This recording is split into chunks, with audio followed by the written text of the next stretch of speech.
Aujourd'hui, Véronique Leize, maire de Pouille-de-Sauix, charmante commune d'un peu plus de 900 âmes, accueille Charles Daillot pour dresser le bilan des projets menés en 2020 et évoquer ceux à venir. Merci de m'accueillir à Pouille-de-Sauix. Bonjour Monsieur le Président. Devant ces beaux tennis, il s'est passé quelque chose en 2020? Eh bien oui, c'est une opération que nous avons menée dans le courant de l'année, donc avec une réfection totale de ces cours qui dataient de 1994, qui avaient besoin donc d'un petit peu de fraîcheur, donc nous avons tout refait pour quand même un montant important de 70 000 €, mais avec une aide de l'État de 40% et une aide aussi du conseil départemental à travers le FEC.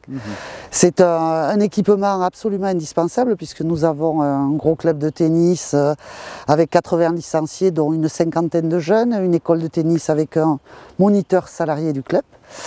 Les bénévoles participent également au TAP, donc avec des séances de TAP, et nous avons également un tournoi de tennis dans le courant de l'été, début juillet, qui dure 8 jours, avec une bodega et des repas assurés par les bénévoles tous les soirs.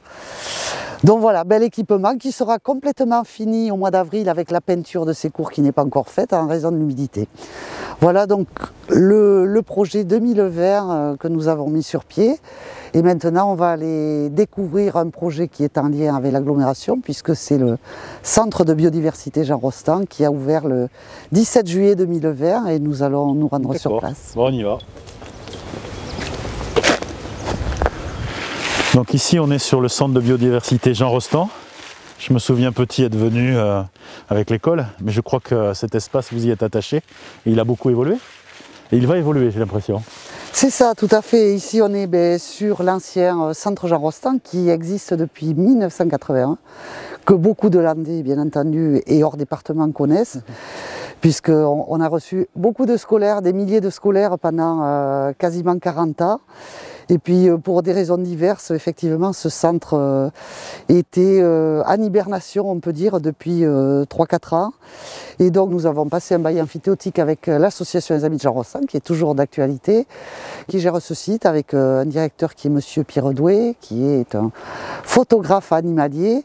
Et donc nous avons essayé de mettre un petit peu en image depuis l'année dernière ce site d'une manière différente, avec des modules, avec une douzaine de modules pour l'instant, sur les déchets, sur la biodiversité, sur les espèces protégées, sur l'archéologie, voilà, plusieurs thèmes.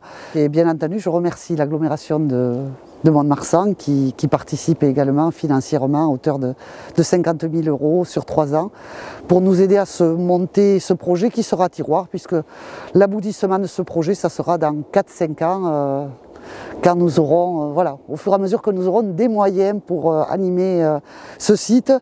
Et l'année prochaine, on va également se recentrer sur des choses plus locales, sur la faune et la flore plus locales, avec notamment beaucoup d'espèces protégées qui sont sur ce site, que ce soit la cistude, les plantes carnivores, le martin pêcheur, voilà. Au moment où on se parle, il y a déjà eu un certain nombre de visiteurs sur la première. Oui, oui, alors le centre effectivement a ouvert le 17 juillet 2020 et nous avons eu 1500 visiteurs en 2 mois, donc ce qui est déjà une performance, surtout dans le contexte qu'on a connu cette année.